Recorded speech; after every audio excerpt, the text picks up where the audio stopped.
Hi everyone, I'm just recording a quick cold open for this episode to let you know that what you're about to hear is a recording of our first ever live show, which took place in Bats Theatre on the 4th of February. We were invited to do the live show by Listen to This, which was run by the same people who produced Dexperience, which is another niche pop culture podcast all about Pokemon. So for our listeners who are fans of Pokemon, check out Dexperience. The podcast live show was part of the 6 Degrees Festival, and that's about it. So enjoy our live show.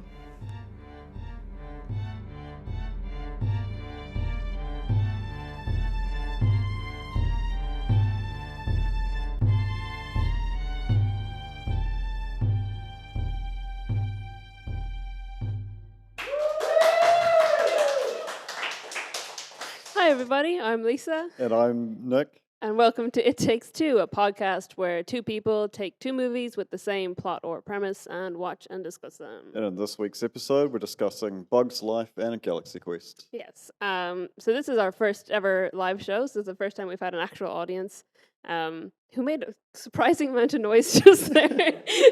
So thank you for making it seem like we're more popular than we are. So this is a fun episode, but it's also two movies that did actually come out within a year of each other, or almost. One of them came out in November of 1998, and the other one came out in December of 1999, so just over a year apart. Yeah, so Galaxy Quest came out on Christmas Day. Yeah, Galaxy Quest came out Christmas Day in 1999.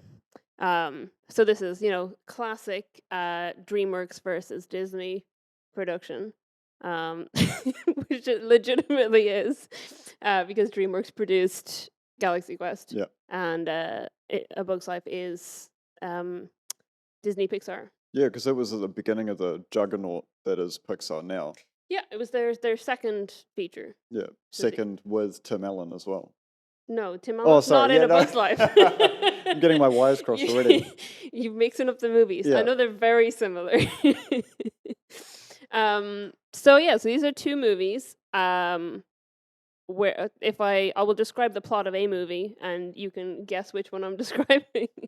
So there's a group of performers and there is a race that is being oppressed, and a scout from that race goes through a group of performers, mistakes them for actual heroes or warriors, and brings them to his people to help them fight their oppressor and free his people from the plight they're going through. Spoiler alert, it's both of those movies. It's both of those movies. Yeah. Oh yeah, is it time to do a preemptive spoiler alert for... Well, if you haven't seen them, like it was 2008, 2009, that's... What? What? 1998 or 1999. Wow, I'm losing it today. Even longer ago. Yeah. Over 20 years ago. Yeah. Scary. Because I remember seeing Toy Story in theaters. We're not talking about Toy Story. I know, but I'm just saying that I don't think I saw Bug's Life in theaters, but I did see it later on. But it would have been within the sort of that sort of era of my life, if that makes sense. Yes, because that's when it was released. Yeah, I was still a child then. But for me, I don't think I saw Galaxy Quest until a lot later after it was released. Maybe 5-6 years later. Okay. Because I think it was recommended to me, or might have been the time where I was just binge watching old used VHSs. Fair enough. I don't recollect a time in my life where I didn't know Galaxy Quest. Yeah. Because it is embedded in my bones. I may have written Galaxy Quest, I think. Yeah. But those time travel scripts really yeah. I wrote it, and then I watched it, and then I went back and wrote it made it. Yeah. So it's like a paradox movie. It's got all my favorite people in it, by which I mean Sam Rockwell several times. Well, he's only in it once, actually. That's a spoiler for a different movie. Yeah, you were saying earlier when we weren't live that out of the 42 Sam Rockwell movies, you've seen 38 of them, but then you have to No, I think I've seen about 42 Sam Rockwell films. Okay. I don't know how many he's been in, like 60 something maybe. Okay. I'm pretty sure I've seen approximately 42 Sam Rockwell films. Talking of cast, like I've got a list here because I had to, because it's massive. Like the cast for voice actors, obviously for Bugs Life, but then the main cast for Galaxy Quest are insane. Yeah, I mean, even the people voice acting in A Bug's Life are insane. Yeah. Like, they're big names, especially since it's their second feature. I guess because they're with Disney, it kind of made Yeah. it easier. I'd say that, but even still, there was a time where, these CGI movies was sort of like, it could be a hit or it could be a miss. It's that it was sort of new to... Yeah, this was before they knew whether it could be a hit or not. Before they just literally just pump one out a year and just print money out of it. Yeah. Yeah. Is that what they do now? Yeah. I haven't seen the most recent one, so let's just pause and say we both agreed that the other movie going for the best Oscar for animated movie was better than Soul. Well, there were several movies going for best animated feature, and No, there were two. There was the one who won, and then the one that we the one that should have won. Yeah. There was I think there was 5.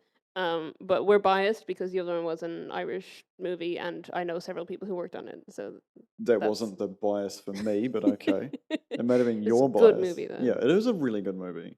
I can't remember the name of it. I'm afraid I'm gonna get the name wrong, and we're live right now, so that's terrifying. Yeah, you can't edit that later. I believe, is it Moonwalkers? Or have I just made up Wolfwalkers? Wolfwalkers. Yeah. There we go. Sorry to everyone who is watching who worked on that film. Yeah. They're messaging you now. I've got a message from my mom saying that we're loud and clear and we look good, so thank you. Thanks, Mom. Yeah, so speaking of which, shout out to people who are watching us on live stream. I know we've got a few people in Ireland watching us, which is nice because it's like 7:30 a.m. So thank you for getting up to watch us. Yeah. And thank you for anyone anywhere else. Coffee on, milk in the cereal, not the other way around. You could probably cook coffee and cereal. No, it's you don't put milk in the bowl and then cereal. That's what? Insane people do that. Put milk first and then the cereal. Yeah, because then the cereal is just crunchy and doesn't absorb the... This is not what our podcast is about. It is now, damn it. No, okay, let's get into the cast list. Okay. Cast list, okay. I was just going through the cast list. All right, fair enough. Yeah, okay. Not what we normally do, but go for it. Dave Foley, who plays Flick, who's the main scout ant for Bug's Life. For Bug's Life, yeah. Which we saw recently in Superstore eating dog food. Yes, he did eat dog food in Superstore. Fantastic cameo. Yeah. And I have, for the next actor, I have thought about this for a bit, but I'm not going to talk about it. The main villain of A Bug's Life is Kevin Spacey. Yeah. You got that rant out of you before we started recording. A little bit, yeah. Not all of it. It's still, in there. Well, if we run out of time, or if we start to finish up too early, we can go into a Kevin Spacey rant towards the end. Just it'd be 30 minutes of this, and then an hour of that. I was about to do what you did before with Tim Allen. I was going to be like, this is it's one of Kevin Spacey and Sam Rockwell were in another movie together as well, and I was like, no, these are not the same movie. They are the same movie. That's why we have a podcast about it. Julia Louis-Dreyfus, who plays the princess. Hayden Panettiere, which I didn't know was Dot. She's Dot. I think it was her first ever feature. I think might be her first acting role or first on-screen role. Yeah. She was 11, I think. Yeah, or maybe even younger. Because she became popular with Heroes. It was sort of before that even. Was it? That's the I think first she was heard when of she her. was mainstream. She was in Heroes, but I'm pretty sure she was in like those sort of coming of age, teeny, low budget movies that they were just pumping out. Because I remember seeing her in one, and then I finished the movie, and I was like, "There's something wrong with that," and I realized there was no music, not in the opening credits, nowhere through stream transitions, not at the end credits. Weird. And I was like, that shows it was low budget. Because if you have no music, then you it's an artistic choice. No. If you'd watched the movie, there's no artistic choice in it. They can get some Kevin MacLeod free, copyright free music in there.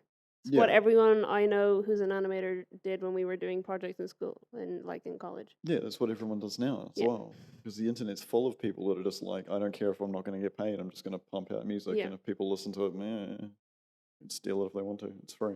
Dennis Leary plays Francis, who's the male ladybug, which is funny because it's such a masculine voice playing, Well, that's the whole thing in it, is that they're trying to kind of because he's like challenge gender stereotypes a little bit. Yeah, because he's such an overly masculine, like portraying outwards, and then he ends up becoming the head of the blueberries. Yeah, the den mother. Yeah, the den mother of the blueberries. David Hyde Pierce. Oh, the person I want to talk about mainly is Jonathan Harris. Do you know who Jonathan Harris is? No. Okay. Should I? I probably We do. just finished season 3 of Lost in Space. Lost in Space, yeah. So Jonathan Harris played Dr. Zachariah Smith in the original Lost in Space. Not the one where Gary Oldman plays Dr. No, there was a Smith. different one. There has been several. Moving on. Oh, sorry, I was going to forget Brad Garrett, but I'm not going to. Brad Garrett's fantastic in this movie. Yes. Yeah. Did you know the beetle that he plays, Dim? They just made it up. It's not a real beetle. They just invented a beetle, which is fair enough. And then in 2016, so like 17 years later, 18 years later, they discovered a beetle that's exactly the same as him. Did they name it after him? I don't think they named it after him, but they have named an effect. So it's if a fictional creature is now discovered to be a real creature, they call that the Dim effect. After That's Dim the beetle. Yeah. I was going to forget Richard Kind, but I'm not going to because Richard Kind is great. Yeah. In that. Yeah. Moving on to Galaxy Quest. Tim Allen, as we've mentioned several times accidentally. Yeah. He just keeps coming up. One of my favorite actors of all time, Sigourney Weaver. I always thought you were going to say Tim Allen was one of your favorite actors of all time, and I was like, this is the first I'm hearing this. No, I did watch a lot of, I'm pretty Home sure I Improvement? watched all of it, and then probably several reruns of Home Improvement. Yeah, you watched probably watched all of Home Improvement when it came out originally. Yeah. And then we watched, did we watch 2 Christmas movies this Christmas with Tim Allen in it? Or I don't think so. I think we just watched The Santa Claus.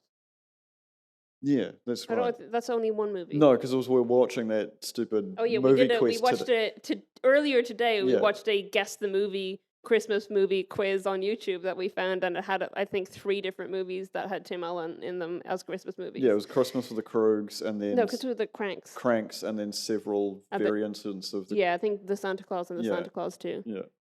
There was also one with Nick Cage in it, which I've already forgotten what it was, but I'm still shocked that I didn't know there was a Christmas movie with Nick Cage in it. Yeah. Obviously, rest his heart, Alan Rickman's in this movie. And he's perfection. Yeah. But he was in every movie that I've ever seen him in. It's been fantastic. Yeah, pretty much. Yeah. Yeah, like without I mean, a good bad guy, you don't have a relatable hero. I don't know if you've seen Michael Collins. So The dancer? What? No. No. Who was the guy to the river dance? Michael Flatley. Thank you. Not the same person. Michael Collins is an Irish revolutionary who's like often like credited as one of the main figures in gaining independence for Ireland from Britain. And he did that through Riverdance, right? No. And there's a movie about Michael Collins, and Michael Collins is played by Liam Neeson, I believe, and Eamon de Valera, the first president of Ireland, is played by Alan Rickman. Oh, wow. Yeah. And then Julia Roberts is in it for some reason. Because she can swallow her enemies whole. What? Moving on. Didn't know that about her. No, just the casts are fantastic. Like, who was Justin Long's first? Justin Long's first film. He went in. He auditioned as a total unknown, and I can't remember. I didn't even take notes on who the other people were, but I know one of them was one of the Culkins. I think Rory Culkin. Yeah. Or maybe Kieran Culkin, who is now really popular because he's in Succession. Yeah. But he auditioned with Kieran Culkin, who had been in other roles beforehand, and he was like, I'm not going to get this. I'm literally no one. They should guest star on My Brother and Me. Who, the Culkins? Yeah. Okay. I don't think we have the power to get them on My Brother and Me. Why not? Because we have no connection to that podcast. I just the cast of both these movies have been fantastic. That's all the notes I've got. So I'm putting my phone down. All the notes you've got are the cast, and you didn't even name them all. Yeah. What about Tony Shalhoub? Yeah, Tony Shalhoub's fantastic. You didn't even mention Sam Rockwell. We've mentioned Sam Rockwell. Otherwise, it's just going to be Sam Rockwell, the podcast. It probably will be Sam Rockwell. Okay, we can do that as a spin-off podcast. Okay. When this one gets popular, we can... Is this one not popular? Well, like I said earlier, when you were feeling a little bit nervous about this, and I said there's only two types of people in this world, Lisa. People that love us and people that haven't heard this podcast yet. Getting booed from the audience is fine.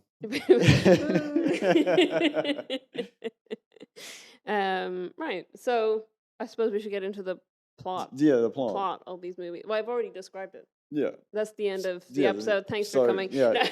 So about Kevin Spacey now. Oh gosh. Okay. I just want to talk about a few things. Yes. Starting off, the things that I took away that I found interesting about these two movies, because the empires that the heroes are hired to save, yes, they are very different. In Galaxy Quest, I cannot pronounce the name of Thermians. Thank you. Their race is based their entire ideology on the Galaxy Quest show, which is clearly a spin-off, a parody of the original Star Trek. And what was the other one called? Buck Rogers and the 25th century. Yeah. I froze for a second there because before when we were talking about this, I was like, I'm going to say Duck Dodgers instead of Buck Rogers. Yeah. Duck Dodgers and the 24th and a half century. Yeah. So they've been like uplifted to this sort of human utopia about togetherness, and like they don't have the ability to lie, and they don't understand the concept of deception, which plays a massive plot point later on in the movie. Like I said at the beginning, spoilers. Versus the ant hill on the on the island, something on the island. The island was mentioned a lot.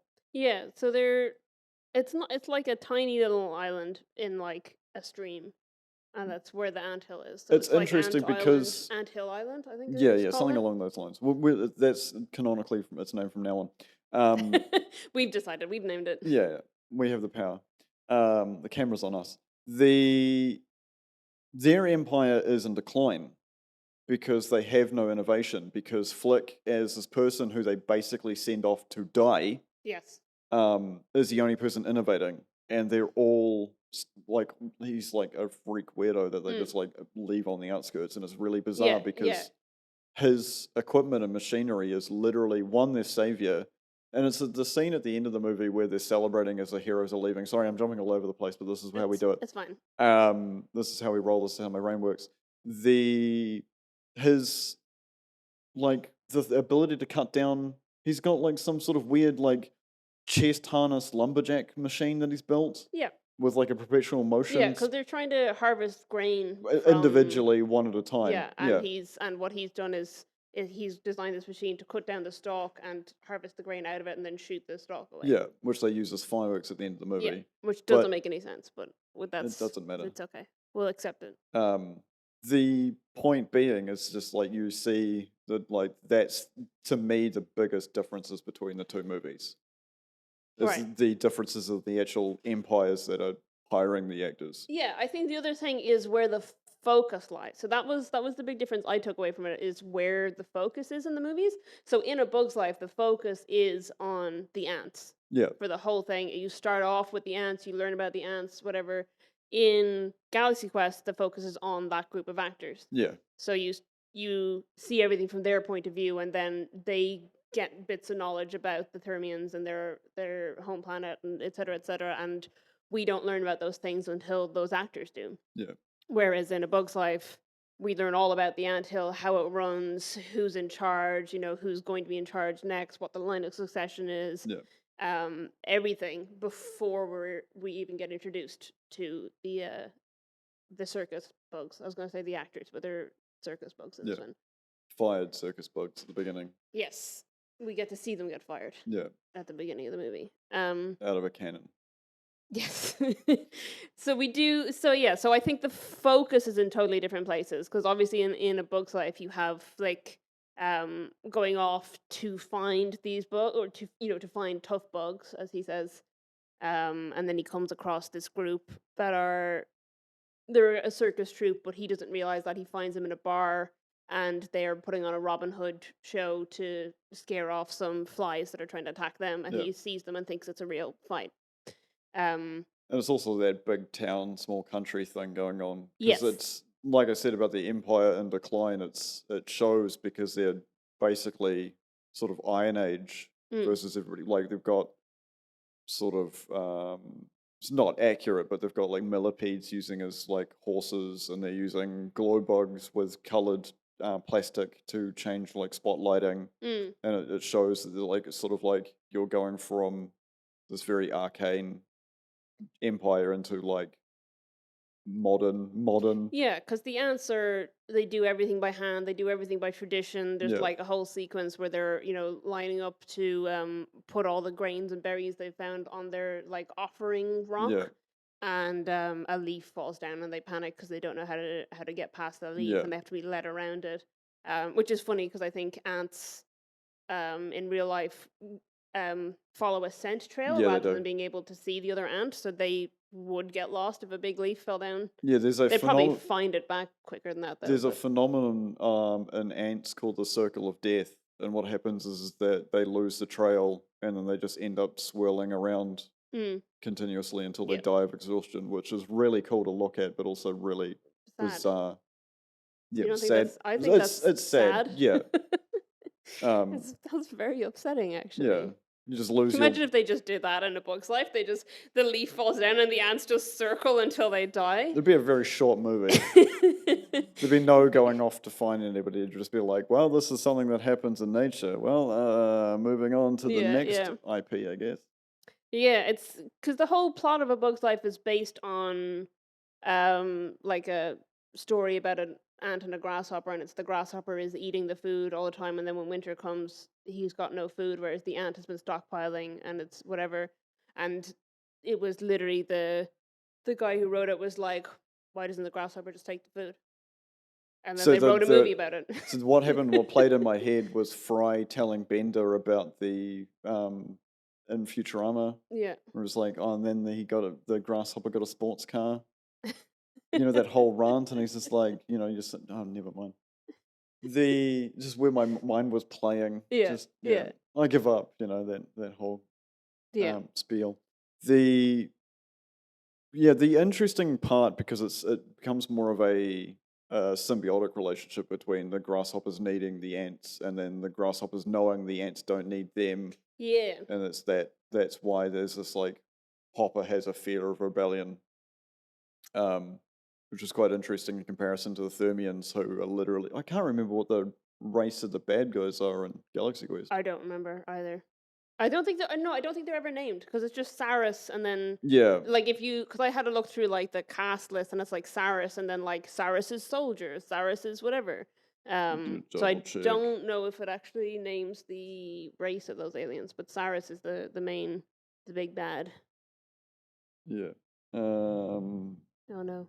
No, it literally just says reptilian humanoids who seek to destroy the Thermians. So it doesn't ever specify their race. But they're definitely a much more real threat than the grasshoppers are. Depends if you're an ant or not. No, because the whole spoilers, but the whole message of A Bug's Life is the ants outnumber the grasshoppers, and the ants can stand up to the grasshoppers at any time. The grasshoppers are only doing what they're doing because they know if the ants realize that, then they have nothing. Versus in Galaxy Quest, where the Thermians have to be shown how to be heroes by the actors. And the Thermians are, like, we find out that their home planet has been destroyed, and the ones that are on this, like, ship are the last ones. Well, it's not the it's like a space station. There was a space station. Yeah, so it's the people who are on the space station are the last of their race that are left alive. Yeah. So I do think Saris presents a much more real threat. There's also no. Is there even a reason given why he's doing it? He's just kind of doing it for fun, I think. I think they're just like the big bad. I don't think you need.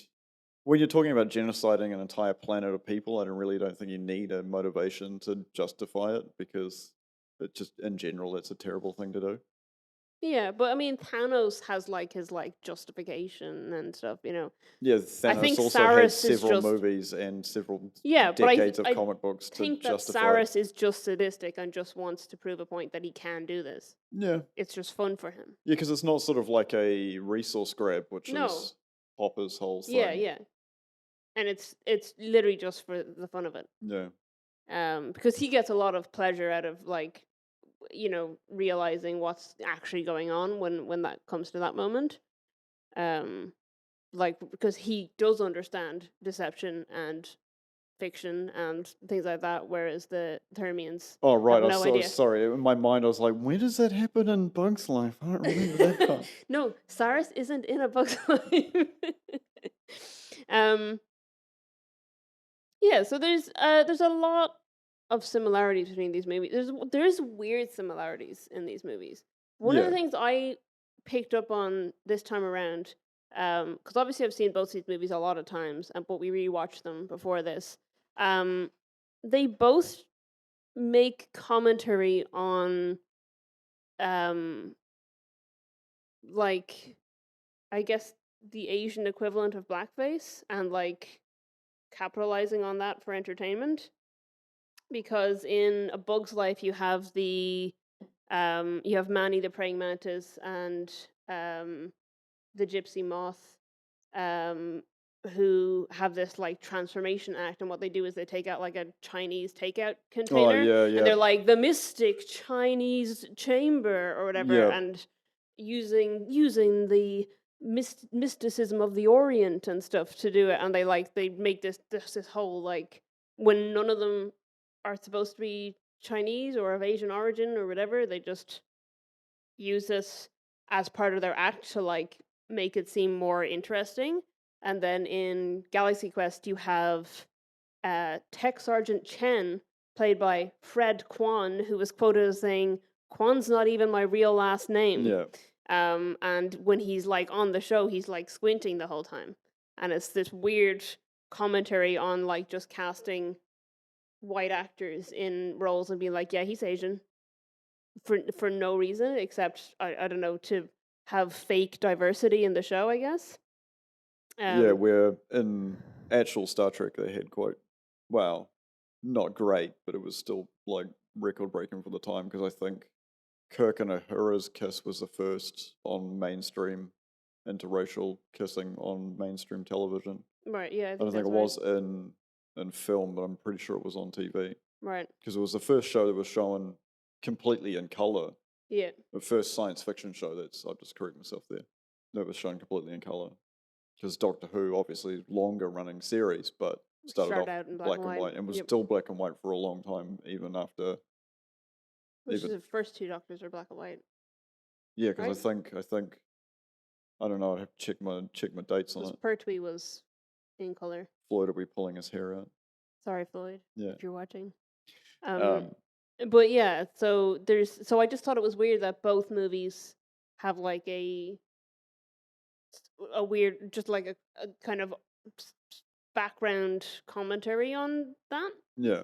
Because that is that's still a problem sometimes in, you know, whitewashing and stuff in the industry. But back then, or like back when the Galaxy Quest show is supposed to have taken place. Yeah. In the late 70s, early 80s, that was more of a thing, I think. So it's interesting that they both kind of do that. But it's also interesting that they have, you know, Fred Kwan has legally changed his name to that, I believe, which is, I don't know why.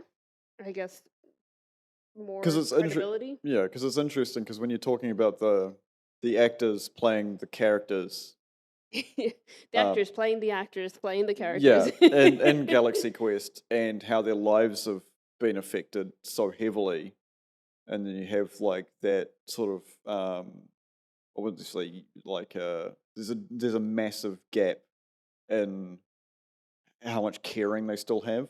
Like Alan Rickman's character hates the fact that he has to say it's parodying Spock, Leonard Nimoy. Yeah. Because I'm assuming that every single convention he had to go to for decades was just like, say the line, Spock, say the line. Say To the the point line. where they make fun of it in Futurama again. Yeah, It's no, just like, do the thing. And he's like, I don't do that anymore. He's literally a head in a jar. they make fun of it in Shrek Forever After as well, where he has like a kid following around going, "Do the roar." You haven't seen that movie. We'll watch No. that eventually. Okay. You've only seen 2 Shrek movies. There are 2 more, plus holiday specials. Anyway, it's not what we're here to talk about. What was I saying? I've forgotten now. I'm Yeah, just the thinking about difference is in Shrek. how the fandom has affected the actors. Yeah. So I was just gonna say, I was gonna say Lazarus. What's Lazarus is his character's name? Would you like my cheat sheet? No, I've got it. Alexander Dane, played by Alan Rickman, who plays Lazarus. Yes, Dr. Lazarus. Dr. Lazarus, played by Alexander Dane, played by Alan Rickman. He never takes off his headgear for the entire movie, which I think is the funniest thing, because obviously for a lot of it he's pretending to be that character, Yeah. and in other bits he's in the convention where he's wearing that. But there's like scenes where he's at home on the phone and he's still wearing the headgear to make him look like an alien. Why? It's very funny, but I don't know, like, why would he still be wearing it when he hates it so much? Because his whole character is how much he hates that this is what he is, what his career has become. It's interesting because I was Richard III. I was, in saying that, talking of the being an onstage actor and sort of hating the role, when you look into Next Generation with Sir Patrick Stewart, he also wanted to get written out because again he was just like, why would I play this captain? I played Macbeth, I played King Lear, all this, and they were and just now like, hasn't he come back and done a whole new series? We don't talk about Picard. Okay. We're not going to. I am open to questions about Discovery, but we will not be talking about Picard. Thank you. Discovery is the only Star Trek I've ever seen. We watched one episode together. Yeah, I made you watch one episode. Galaxy Quest is my favorite Star Trek movie. It's valid. I'd say Undiscovered Country, but never mind. It's interesting looking at how it's affected them because obviously there's sort of, that fiction emulates non-fiction. No, that's not the... What? Life imitates art? Thank you. Okay. My brain was just like fiction, non-fiction, fiction, non-fiction. Yeah, and it shows because, you get this, you can't jump into a parody of such a massive piece of science fiction history. Yeah. And without sort of showing the fact that it did actually have an effect on the careers. Yeah. It's like I'd feel sorry for, and then also don't, because he played the best Joker of all time. Mark Hamill's career plummeted because of Star Wars. Right. And Harrison Ford sort of didn't, and I think Carrie Fisher was on a cocaine, so I think she was fine. It's an interesting summing up of the Star Wars franchise. But you look at Mark Hamill versus look at Harrison Ford, and you look at the careers they had after. Well, Harrison Ford didn't have one before, right? Wasn't he a carpenter who got cast in Star Wars? Yeah, I think so. Yeah. Actually, now, yeah. So Star Wars was the beginning of his career. That was his discovery. True. It's still you look at their careers afterwards, and it's just like Mark Hamill got shoeboxed totally into different trajectories. Yeah, which is a shame. But then again, he did play the best Joker of all time. Yeah. And continued all the way through until I think the end of the Arkham games. You haven't played them; it's fine. I think I have played one, but not like fully through. Okay. Like on someone else was playing it. I either just watched or I played some of it. I don't remember. Yeah. I'm aware of the Arkham games. I know they exist. Yeah, it wasn't on Monster Factory episode. No. No. Why do you keep referencing the McElroys? I don't know. We don't normally do that on the podcast. You put it in my head today, and I can't get it out. It's because I joked that we should introduce ourselves as... Yes, okay. That's what I came from. It's just stuck in there. There's a few interesting pieces because it goes through, like Justin Long's character being the ultra fan and knowing everything about everything, to the point where he's asking him technical stuff at the what was it, like GalaxyCon?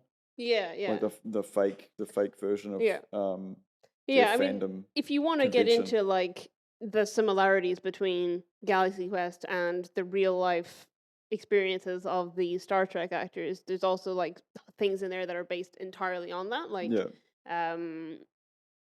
it was like Peter Quincy, no, Peter Quincy Taggart, played by Tim Allen. Yeah. He's William Shatner, and he's the moment where he's in the bathroom and he hears the fans or the guys outside talk about how he doesn't realize he's a joke and all that. Like, Yeah. that's lifted from William Shatner's life. Yeah. But we're not here to talk about William Shatner. We're supposed to be talking about A Bug's Life. And you've forgotten this. Yeah, that's fine. If you want to take that direction, it's fine. Oh, you want to compare the movies that we're here to compare? Yeah. Oh, all right, I guess so.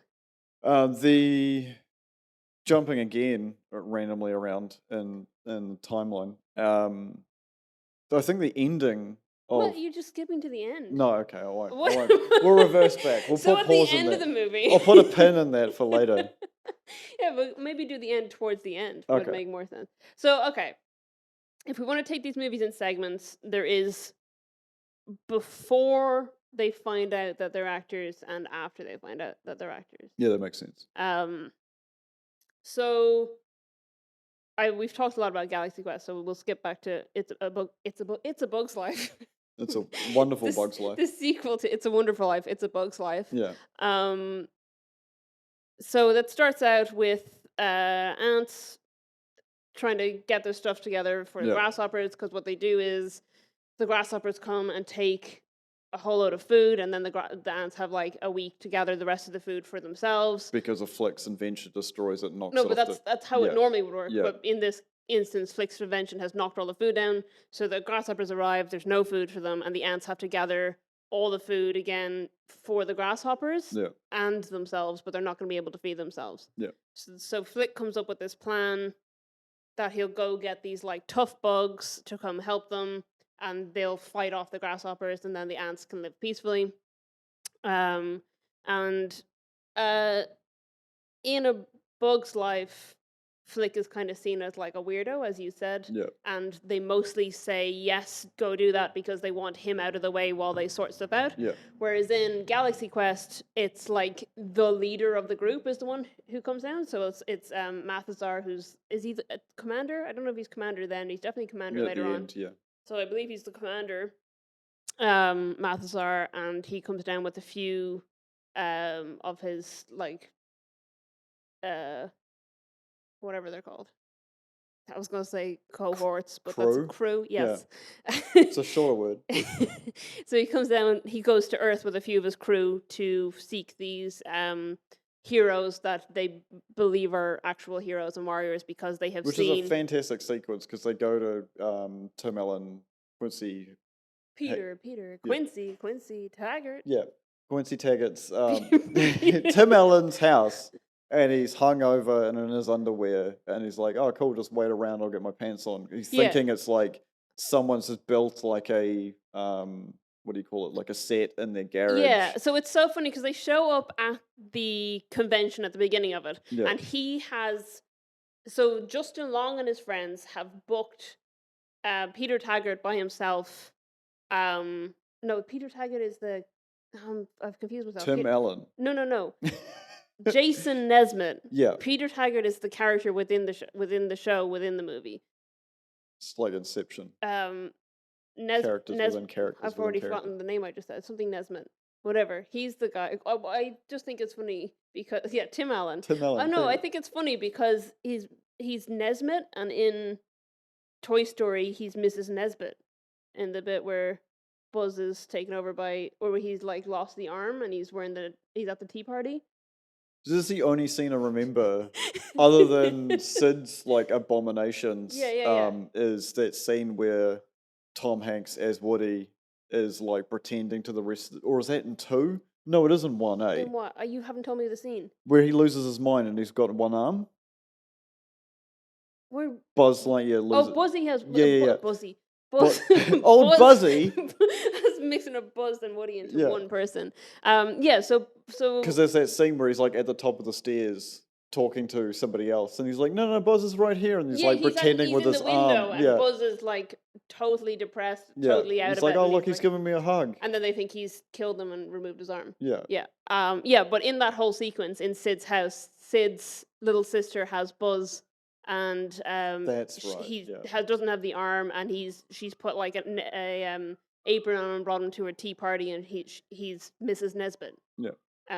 So I thought that was funny because it's Jason Nesbitt and he's a space ranger, and then he's the commander of a spaceship. Anyway, it's irrelevant because it's Toy Story, and that's not the movie we're talking about. All Pixar movies are in one universe. True. So Tim Allen does exist in A Bug's Life. No, in that's all universes. not how that works. Anyway, what was I saying? So Justin Long and his group of nerdy teenagers have got money together to book a viewing or like book a day with Jason Nesbitt to like do like a fan reenactment. Reenact something or do a fan script or something like that. So he hasn't met them. He knows that he is going to be doing a fan thing with some fans. And then the Thermians show up and they say they need his help, and they're all, they look like aliens. But so does everyone else at this convention. And Bad 70s aliens. Yeah, so he's like, oh yeah, just come to my house tomorrow, bring a limo. Yeah. So then it's the next morning, and he's hungover, and they're all just standing at his window, like waiting for him, and they help him look for. Or he asks him to help him look for his pants, is it? Or his shoe? And I love how three of them look up. Yeah, three of them look up for it, and it's like, okay, sure.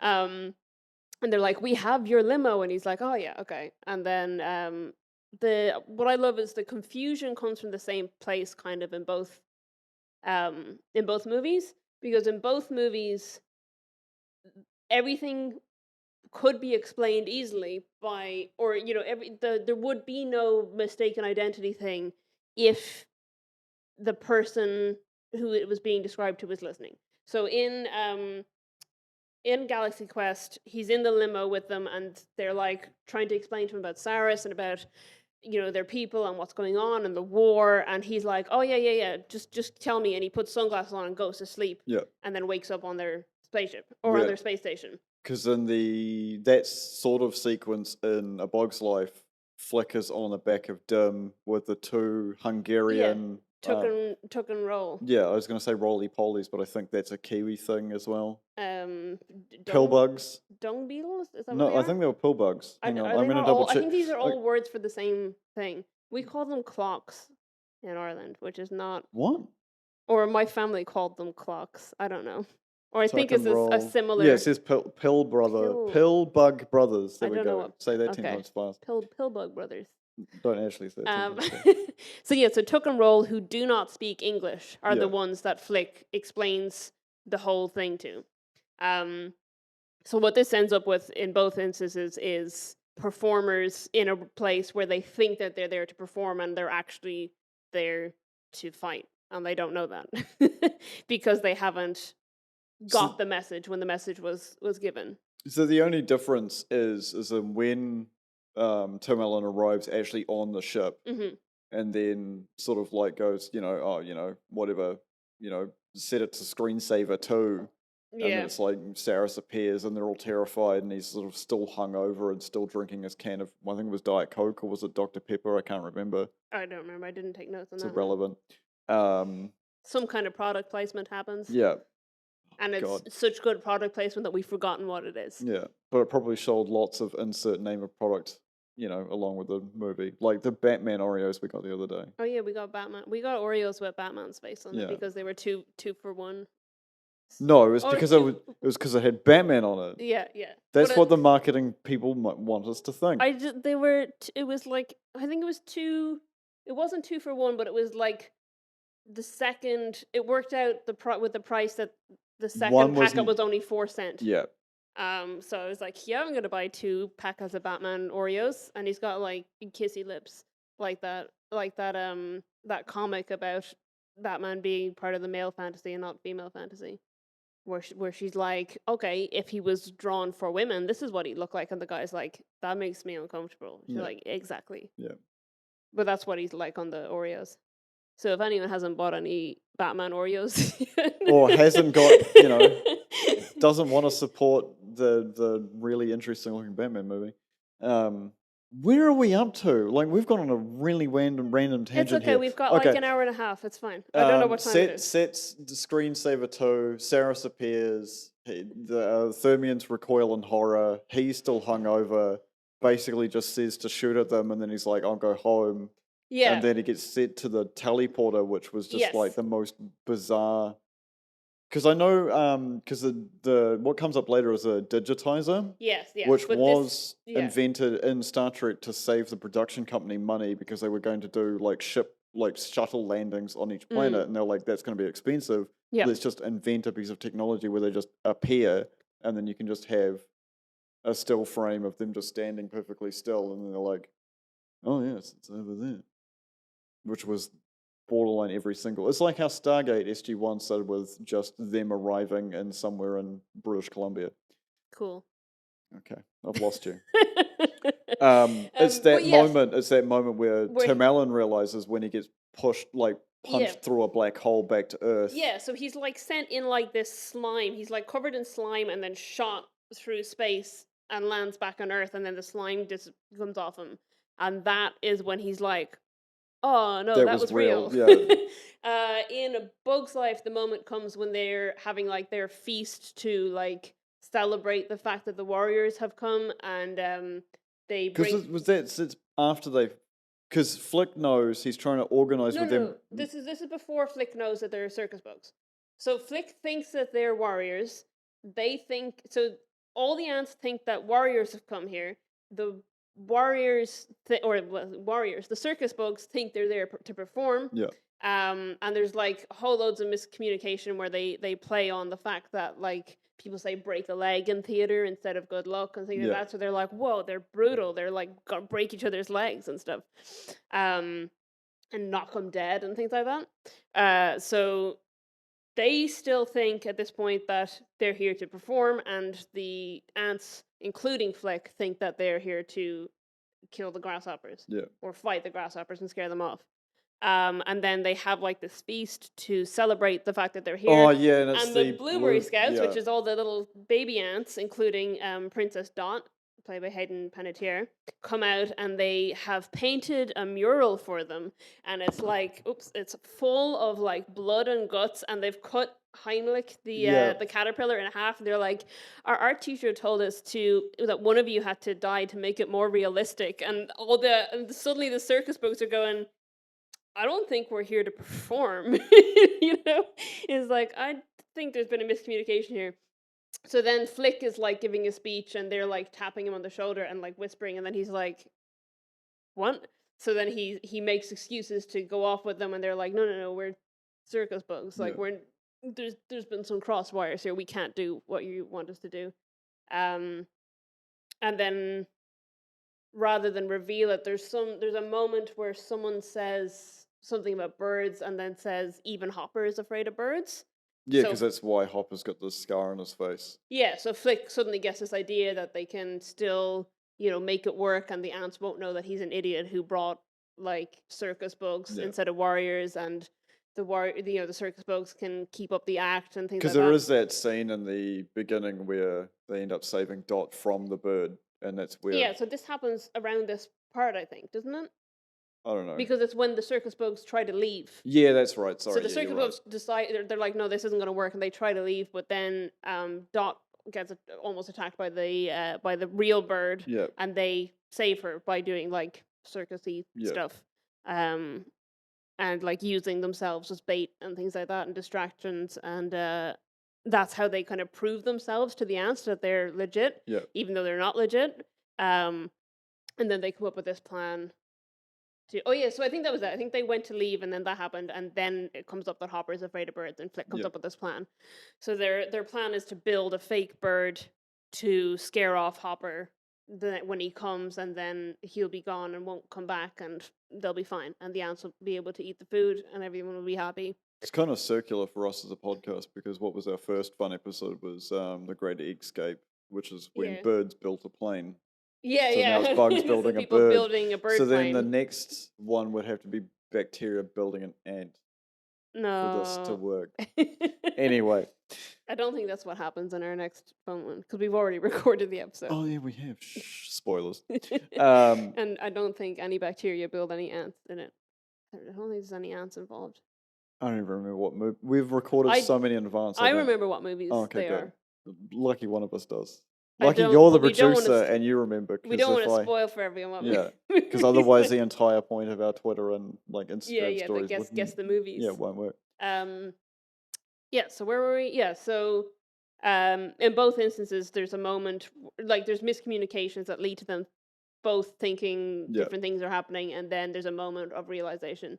So in Galaxy Quest, then it's only Nesmith who experiences this, and then he goes to the rest of the crew and tries to tell them. Opening a like used car lot. Oh, it's perfect. It's just great because it's the big thing with Alexander Dane is he doesn't want to say the line that he has to say all the time on the show, which is by Grabthar's hammer you shall be avenged. Yeah. And they when they're opening this like used car lot or wherever it is, he's like he has to go up and go, by Grabthar's hammer, what a savings. It's just like the greatest line. And it's just the delivery is perfect. But yeah, so they're all at this opening thing that Jason didn't show up to, and they assume he's hungover, and then he comes down and he's like still drunk and ranting about aliens and this blah blah blah blah. And then he tries to communicate with the ship and realizes he switched his communicator, the real one that the Thermians had built, with Justin Long. Yeah, he accidentally banged into Justin Long in the car park, and they switched communicators. And he tries to tell the crew about it, and then Laliani, is that her name, Laliani, Missy Pyle, comes down and tells him that they need him back, and then he's like trying to get the crew to come with him, and they're like, no. And then he leaves, and then they Tony Shalhoub's character, Fred Kwan, is like, oh, you know, when's the next time he's going to ask us along to a job? But they're like, was he actually talking about a job? Yeah. And then because they're all out of work actors whose only source of income at the moment is, you know, doing these conventions and things, they're like, okay, let's go. And Guy Fleegman, played by Sam Rockwell, joins them. He's not a member of the cast ordinarily. He was in 2 episodes, I think he said, as crewman number 6, which he plays the red shirt. Yeah, he plays the red shirt. In one of the episodes, in episode 81, I think he says he dies. Why do I remember that? And it's gonna fact check you while you keep talking. It's okay. What? That it's episode 81? Yeah. Okay. I believe it's episode 81 that he dies in.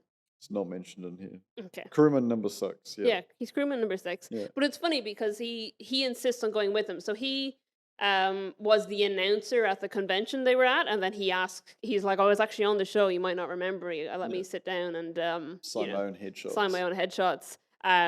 So he asked to go with them then, and in doing so becomes crewman number 6. Yeah. And then spends the entire rest of the movie terrified, stressing about the fact that he's the no-name guy who's not a member of the crew and is going to die because he's the red shirt. Yeah. There's a wonderful moment at one point where they go down onto a planet and he starts panicking, and they're like, you didn't want us to leave you up there. And he's like, yeah, well, that was when I thought that I'd be the guy who's left on the ship and something would happen on the ship and I'd die on the ship. But now we're down here and I'm the guy who's going to die down here. It's like, he's just perfect character. I love him. That whole sequence, the one that you kept referencing earlier today, with like, you know, don't open the door. Yeah, because it's a whole sequence where they're coming down from the ship. So this is because they get attacked by Saris again.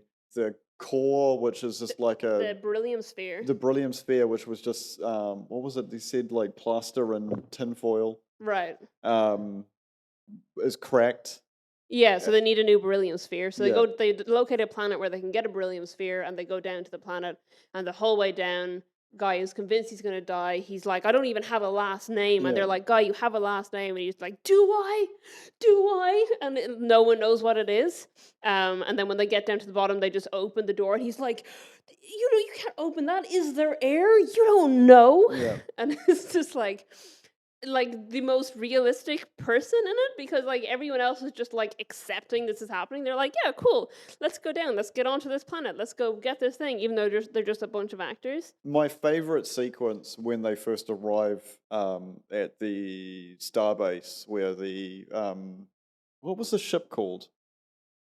Oh no, I'm not going to remember it. Okay. It's not on your notes there? No, it I don't doesn't think matter. I took The, when they all get teleported, Yeah. and he's like, yeah, see guys, I knew it. And then they're all like freaked out and like sort of frozen, but not kind of frozen. Yeah. And then Tony Shalhoub's character literally just turns around and is like, what's wrong with those guys? Yeah. Tony Shalhoub's character is written as if he's high for the entire movie. Yeah, 100%. Which is why he's like totally calm and totally fine with everything and falls in love with one of the aliens and everything. Guys, it says, they say, the crew says that we're going to explode. Is that... And it's like they tell him to, he's like, the crew say we can do, or like my guys here say we can do this. And they're like, yeah, do that. And he's like, you guys got it right again. Good job, guys. And then it's just the only moment he freaks is when he has to operate the digitizer. Because he's never actually done it before, and they've said it's never been tested successfully. Yeah, because it's more art than science. Yeah, so they test it on the on like the pig lizard, as they call it, and it turns inside out and explodes. Yeah. But then he successfully uses it on Jason Nesmith. Yeah. And I love that sequence where it's like he gets back on the ship and he's all beaten up after fighting the rock monster. Gorignac. And he's got no shirt on. Yeah. And Sigourney Weaver's character's instant response is, well, I see you got your shirt off. No, I thought it was Alexander Day. Yeah. It's Sorry. Yeah. Alan Rickman says it. Because it's like, such a... so you got your shirt off again. Yeah, because it was such a Kirk-esque thing to, be stranded on the planet and have to fight some sort of creature that they come up with, which was just a guy in place to see. It's hilarious because when they're on the planet, like it's extra apparent that none of them have any idea what they're doing. So like the combat rolls between two rocks. So Tim Allen is like rolling around the place because he thinks that's what he's supposed to do, and they tell I've forgotten the guy's name. It's gone from my head. But they tell him to the guy who was a kid on the original show. Oh, Tommy. Yeah. They tell him to practice. But they tell him to give a signal if he sees anything. Oh, yeah, that's and he's like, okay, I'll go caw caw. And they were like, use the communicator. And he's like, oh, okay. But then when he actually sees him, he goes like, caw caw, Jason. But like you've got guy just freaking out about everything and everyone just being like, oh yeah, I'll walk over there. And he's like, no, those things look cute, they're gonna get evil, they're gonna get nasty. And then it happens, and then Sigourney Weaver's character turns around and is like, we gotta get off this planet before someone kills Guy. But it's like none of them have any idea what they're doing. It reminds me more of the Star Trek episode of Futurama than it does of Star Trek. Actual Star Trek. Yeah, because I've seen that. The whole sequence where they pair off and they're going to fight each other. Yeah. And it's just like, oh, there was that one time I took my shoe off and threw it. Yeah. Now my shoe's over there. Yeah, my foot's cold. Because that's the whole point, is that it's the actors. Yeah. I think that episode of Futurama is like a version of Galaxy Quest. Because it's about a fan forcing the actors of Star Trek to act out Star Trek. It's so meta. Yeah. It's just Galaxy Quest, but except that it's not an alien who really believes that that's who they are, that these are historical documents. Because your entire race doesn't understand the concept of like deception and lies and inventing things that are fiction, which is terrifying. And they're sort of like, therefore they wouldn't have any music.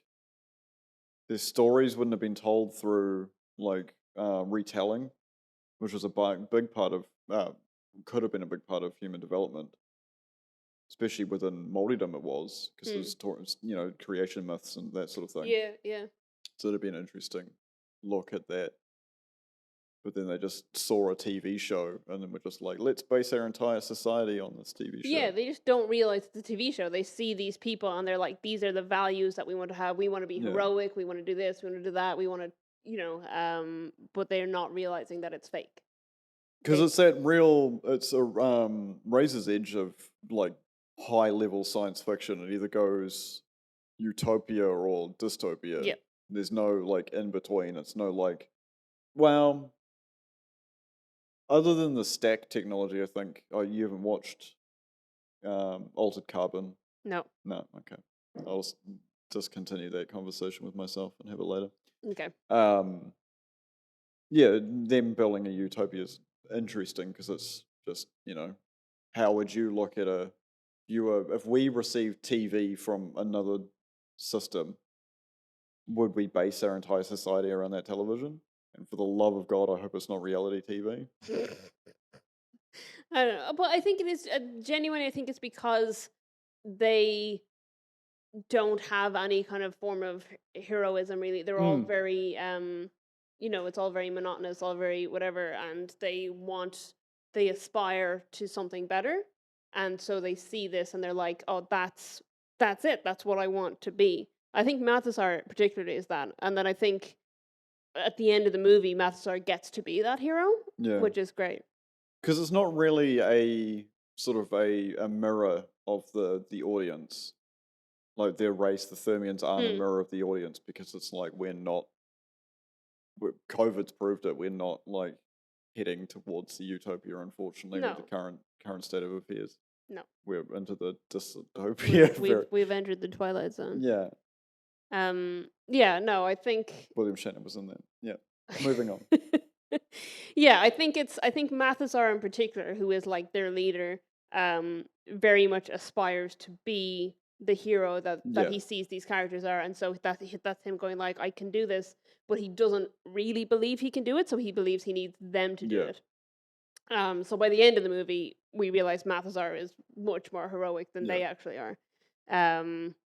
But I was trying to look through my notes on what I had written on comparisons, and one of the things was the way that they find out, because that would be the median point then. Sort of, the two films will be how they find out that it's not real. So in A Bug's Life, it happens when P.T. Flea, who is the leader of the circus, who has fired these circus bugs, it's looking for them. He's looking for them, and he shows up, and he has a poster with all of the bugs drawn on it, and people are like, hey, isn't that person, and then he spots them, and he's like, oh my god, you guys, and he starts telling about how good the act was and how he needs them back, and it becomes this big reveal that they are circus bugs, and they're not, and at this point they've spent so much time building up the hopes of the ant. Yeah, building this bird that they believe is their plan, but is actually Flick's plan. That they haven't gathered the food for the grasshoppers, so then they go into this panic where they're like, oh no, now we got to do this. Whereas in Galaxy Quest, it's things have already gone wrong. Yeah. So it's they get back from getting the beryllium sphere, and things are slightly off on the ship, and they're not sure why. And then they find that Mathesar has been captured by Saris, and then they want to know about the Omega-13, which is this device that's on the ship. That on the show, it's never revealed what it is because the show was cancelled before the episode aired. That would have told them what it was. So the actors have no idea what it is because no one does. And he wants to know what it is, and they're saying like, we don't know. And then eventually they tell Saris it's we are actors, it was fake, it's a show, and then he makes them explain it to Mathesar. Yeah. And it's a real explain like on 5 moment, because he doesn't understand. He genuinely doesn't understand, and they have to explain to him that it is a lie, and that the model, or the ship that he sees on the screen is this size and things like that. And it's very heartbreaking. It's actually really emotional. Poor Mathesar. I feel bad for him. He sort of almost doesn't believe it at the end, because when they take back the ship, he's just like, tiny ship, like laughing about it. He's like, you guys almost had me kind of moment. But it's interesting because then they start to use their acting to their advantage. Actually, that happens in both movies as well. I don't think I even have that in my notes. Yeah. But in both movies, they start to use their acting to their advantage. So in A Bug's Life, it's they come back, the circus bugs come back while the grasshoppers are there, and they put on a circus show and distract them and get the queen away because they know that they're going to kill the queen. Yeah. In the box thing that you mentioned earlier. Yeah, in the Chinese metamorphosis takeaway. Chinese takeaway box. And then they're distracting them and then giving a signal for the fake bird to come down. Whereas in Galaxy Quest, they have Alexander Dane and Jason Nesmith have this whole thing where they're put into the airlock and they act out a scene from one of the show episodes where they fight each other, and then they both punch the guy who was capturing them, and then they manage to get them in the airlock and eject them out. So in both movies, the performers end up using their performances to help win the overall battle. Yeah. Also in both, there is a group that ends up, or a group that like worships them that ends up becoming the savior of the day. Because in A Bug's Life, you've got the Blueberry Scouts. Oh, yeah, yeah. Who like absolutely love Francis. Yeah, they love Francis, but they love all of them. Like Yeah. they all are, love different circus bugs, and I think they're great. And they're the ones who get the word out to Flick that the grasshoppers have arrived, that they're going to kill the queen, and they're the ones that go up and man the bird then when the bird comes down. And then in Galaxy Quest, you've got Justin Long and his friends, and they're the ones who are able to work out, or they're the ones who have the theory about what the Omega-13 does, and which ends also up, the weird blueprints of the ship. Yeah, where they've got all the and like going through the chompers and just to press to like, or to stop it from destructing. It was going to self-destruct. Is that it? Yeah, it to was a stop it from self-destruct, destructing. and it was like again one of those old sci-fi things where the casts. No, sorry, the actual background cost more than the actors do. Yeah, it's so funny because there's like these chompers and things, and Sigourney Weaver's character is like, "What is the purpose do these like, have? What purpose do these have? What?" And she's like, "Whoever wrote this episode should die." Yeah. And then when they get to the button, they press the button, and it keeps counting down, so they're panicking, and then it stops at 1, and they're like, "Oh yeah, it always stopped at 1. Yeah. Always stopped at 1 on this show." So it was just hilarious because it's just another thing that like it never was going to explode. Yeah. But yeah, so in both things, and then that group is also the ones that lead them down, because their navigation isn't working properly when they're trying to land. Yeah. So in both things, there's this group that are kind of like seen as annoying at the beginning, and then end up being the real heroes of the day. I do like that moment when Justin Long runs out of his house with like The fireworks. garbage? Yeah. Oh no, the fireworks at the end. Yeah, the garbage scene's fantastic because he's on the communicator with Taggart, and he's talking to him, and then Mum keeps coming in and interrupting him, and he's like, I really remember what speaking software there was back then, because it'd be like TeamSpeak and then now Discord. Older than that. Yeah. It's 90s. Yeah, but they're on a video call as well. Random people can join. Oh yeah, he's on a video call with his friends. Yeah. I like the bit where they're about to go through the chompers, and they're like, "Oh, this guy's got the code for that," and he's like, 4424, and they're just like, "What?" He's just listing numbers. Yes, it's interesting because it is a huge parody of the old science fiction tropes of just having random stuff in there, because it's just like I don't know, giant mechanical teeth. There we go, done. Yeah. Big glowy thing and stuff, you know, like for no reason. Lots of air vents. They have to go through, and well, they serve a purpose in Aliens. Yeah. And Alien. Yeah, but it's funny and because then become like a huge part of the canon throughout the rest of the series. But that's the whole joke. Yeah. The whole joke is that it's Sigourney Weaver's character is like, "Oh, why is it always vents?" Yeah.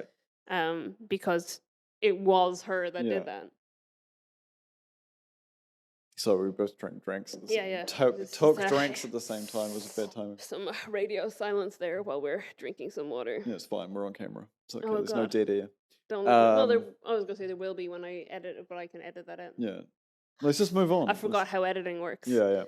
So you got that. I like that sequence where he runs out of the house with the fireworks because his parents are just like, well, at least he's outside. Yeah.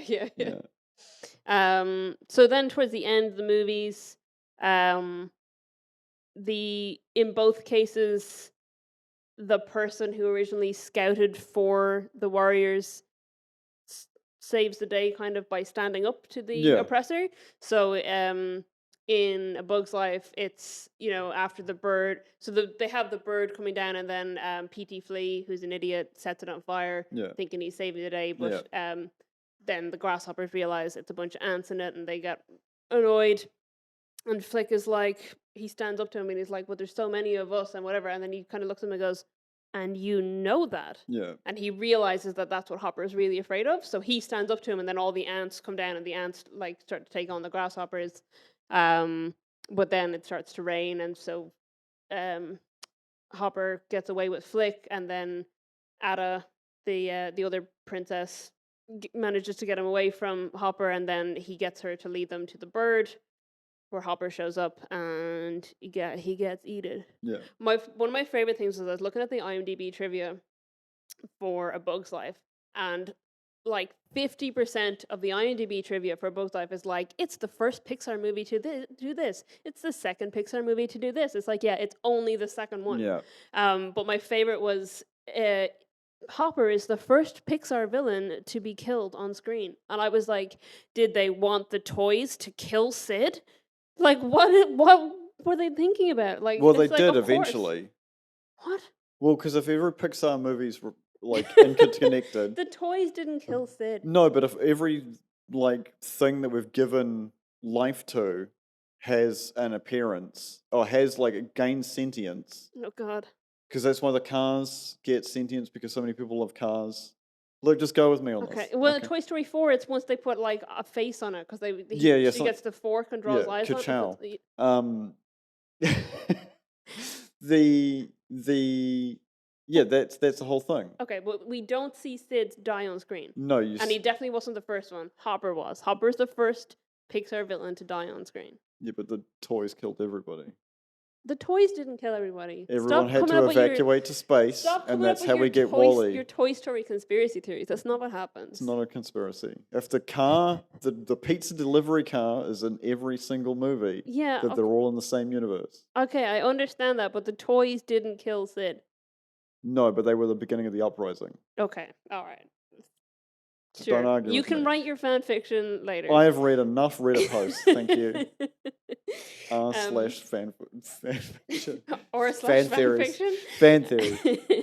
Anyway, what was I saying? Oh yeah, so moving over to Galaxy Quest.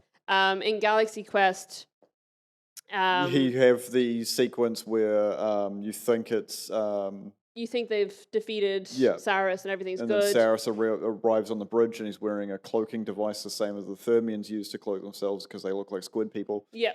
As humans, and then he shoots everybody. Yeah, so he disguises himself as Fred, and he comes in, and then he shoots everyone. He shoots and kills all of the crew members except Guy Fleegman. Yeah. Which is hilarious because the whole joke, the whole way through, is Guy is convinced he's going to be the one to die, and he's the only one who doesn't in that sequence. But at that point, Tim Allen knows that there's either two possibilities with the Omega-13. The Omega-13 will either destroy the universe it's like it's a matter rearranger. That's a mouthful. Or else it will give you 13 seconds back in time. Yeah, what use would that be? It would be fixing one mistake. To fix one mistake, that's what he says. Yeah, so he gets them to activate the Omega-13, and it goes back to the moment that Fred walks in, and he tackles him, and then it's still Saris, and Saris, because everyone else is like, hey, get off, what are you doing to Fred? And then Saris stands up with the gun, and Mathazar beats him with a cane. Yeah. He's on so Mathazar stands up to Saris in the end, like face to face, defeats him. Though then, like in A Bug's Life, we have a moment then where he comes back. It's when they land down in the convention. They land in the convention center, which is hilarious. And they come out, and then Saris comes out as well. And I was going to say Peter Taggart, Jason Nesmith, Tim Allen shoots Saris. They dead just for think real. it's just part of the show. People in the convention just think it's like awesome. Because obviously it'd be over the top, and the health and safety violations are insane. But that idea of like the ship crashing through the wall and everyone pouring out of it with actual smoke, and then just being like, "Is this real? Like, it's this, they're here. That's production value. Like, let's just go with it." Yeah. And then of course they're all like disorientated and stumbling out. But yeah, it is that sequence. But what I wanted to get to in the beginning, so I'm going to jump back now. Right. Jump back to the future. Okay. Is what I said at the end of the movie, when we finished watching the movie, is the amount of government departments and the fact that they'd be in very small boxes for a short amount of time. Sorry, there's a bugger in my face. Oh no, a tiny fruit fly. Yeah, I've said too many bad things about Bug's Life. The amount of government people, like the amount of suits that would surround them, like they'd never get out of it. I've just hit myself in the throat with the microphone. It's getting late. Sorry. There is no way they would have ever got out of. They would have been a CIA black site by the 100%. End of that night. Like there is no way an alien spaceship, because we have systems in place to see things come into the atmosphere. as an early warning system for like I think they're called stellar objects. Right. To give people a little bit of warning if Armageddon deep Maybe we impact. didn't in 1999. No, we still, did. I know. I'm joking.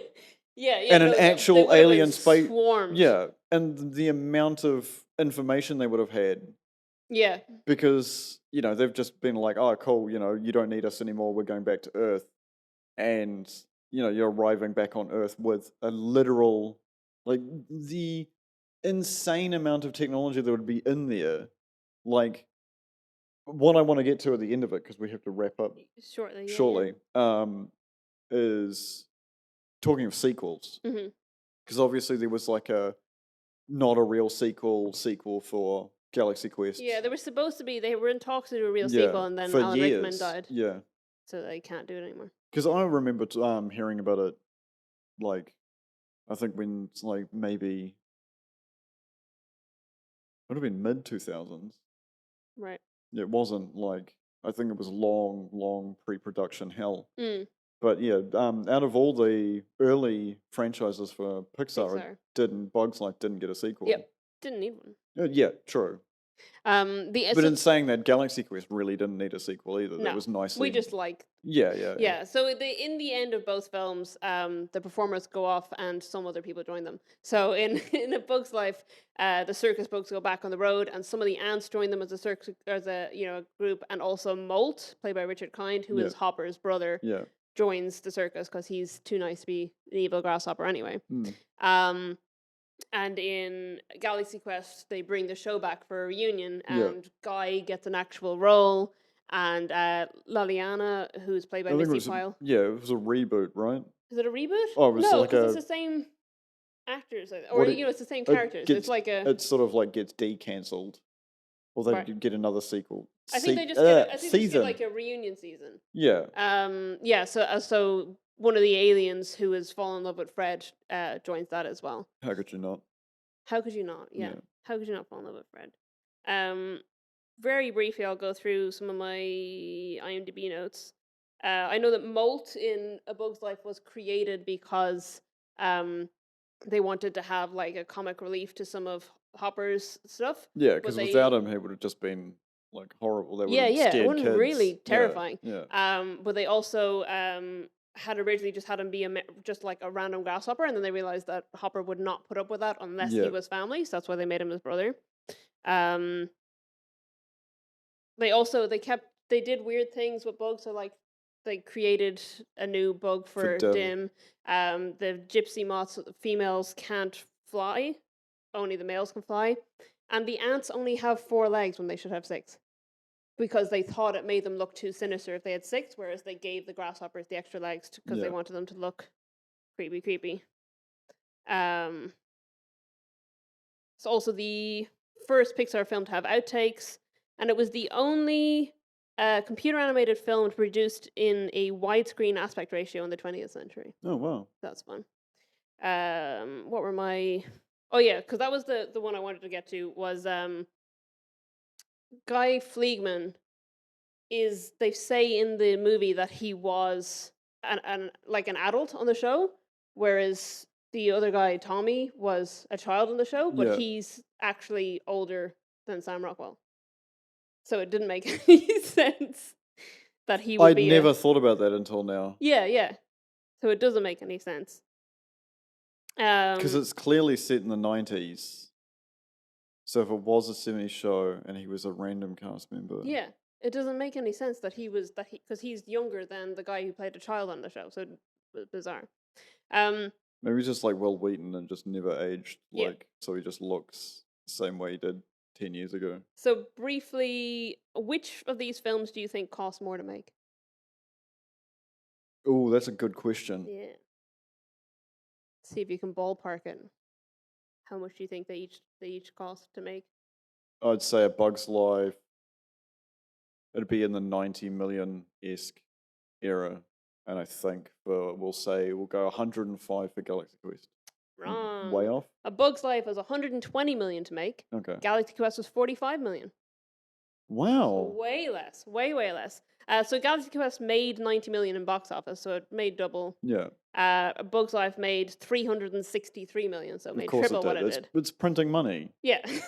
They've got almost exact the same rating on IMDb. It's a 7.2 for Bug's Life, 7.3 for Galaxy Quest. It was the thing that's how things age, though. Mm. Like, you would... I love Galaxy Quest. Yeah, as you can tell from your From my t-shirt. Yeah, t-shirt. which you bought especially for this occasion. Don't tell them that. Okay, I won't. Pretend that I was born wearing this Galaxy Quest this t-shirt. brand new t-shirt. Yes. Yeah. I like it. Yeah. I'm just surprised I didn't have one before, to be perfectly honest. Like, why didn't I? I love Galaxy Quest. I quote it to you on a regular basis. Yeah. We were talking about this earlier. It's like, especially when I'm anxious about something and you're trying to calm me down, I'm like, you don't know. So I quote it all the time. Anyway, we should probably wrap up because I thought that we would be like struggling to fill the time, but we have talked for an hour and a half, so we should stop talking. That's what we should do. But then they'll stop listening to us. Yes. But they can listen to us on Spotify or literally we're anywhere. Or our website is ittakes2.co.nz. You can follow us on Twitter and Instagram at ittakes2_pod or Facebook at ittakes2pod. Thank you very much to Dennis and to thank you, Dennis. to listen to this for inviting us to be here as part of the 6 Degrees Festival. We're in Bats Theatre, as people who were here for the pre-show would have heard. Yeah, it's been a cool experience. Yeah, it's been fantastic. And thank you very much to our live audience, which is rare. Is there anything else you want to add before we go? No, I think this has been a very interesting experience, and I hope we get to do it again. Yeah, it's our first ever live show, and I didn't projectile vomit on all the over equipment. the equipment. Yeah, that was our worst case scenario before we started. Was I managed to projectile vomit right onto the computer and the soundboard and stuff over there. It would have been impressive. It would have been very impressive, and it would have been caught on 2 cameras. And there would have been a fourth. No, what's the movie called? Where they take the. Damn it! I was gonna. The movie where the little girl vomits on everything. Exorcist. Thank you. There's been a 4th Exorcist movie. Yes. Okay. It could have been. Yeah. Anyway, thank you to everyone for being here and to everyone who joined the live stream. And for whenever we release this as an actual episode, thank you to everyone who listened to that too. Yeah. So, thank you.